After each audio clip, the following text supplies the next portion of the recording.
Lurie Children's Hospital is asking patients' families for patience 6 days after its computer system faced cybersecurity issues. Now, for some families, that's a tall request as they're forced to delay necessary medical procedures for their children. And WGN's Jenna Barnes is live at Lurie Children's with more details tonight. Jenna. Yeah, right. And Lord, there's a lot of frustration for families. I talked to a dad tonight who told me he was here with his baby for her open heart surgery last week when the trouble began. They were sent home and they still don't have a new surgery date scheduled. It's just been a lot of feeling like we're in limbo and not knowing what's happening. Jason Castillo's 7-month-old daughter, Alia, needs open heart surgery, a surgery they've been planning since before she was born, to close a hole in her heart and correct other problems caused by a condition called tetralogy of Fallot. They were already at Lurie Children's Hospital last Wednesday for the scheduled procedure when the network problems began. And they said there was some computer issues, computers were down, so it might be a delay, like a couple hours. And our surgeon came down and talked to us personally and said that he wasn't comfortable going forward.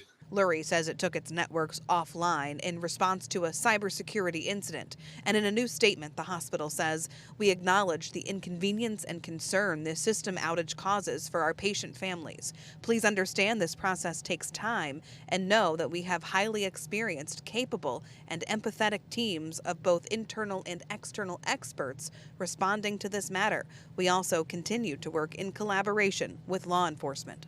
Because it's taken this long and they appear to be very meticulous in responding to this incident, that tells me that their databases have been impacted in some way, shape, or form. Cyrus Walker's Data Defenders helps companies respond to cyber attacks.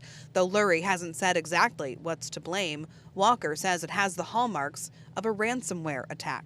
Where the attacker will encrypt the database or the system and then approach the owner of that data or those systems to require the owner to pay a ransom in order to receive the decryption key to unlock that data. Leaving families like the Castillos increasingly worried.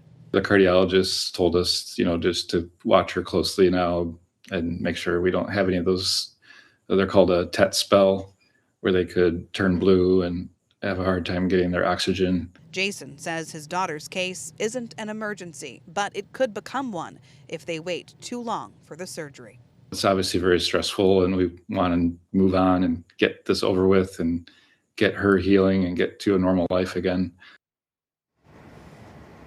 He says both the cardiologist and the surgeon have called from their personal phones to check in on the family. But he says when his wife called the general hotline set up to help families in the wake of all of this, she was told they can only pass along messages. Lurie says it is still seeing patients, and I've asked them just how many procedures are continuing as scheduled. So far, I have not heard back.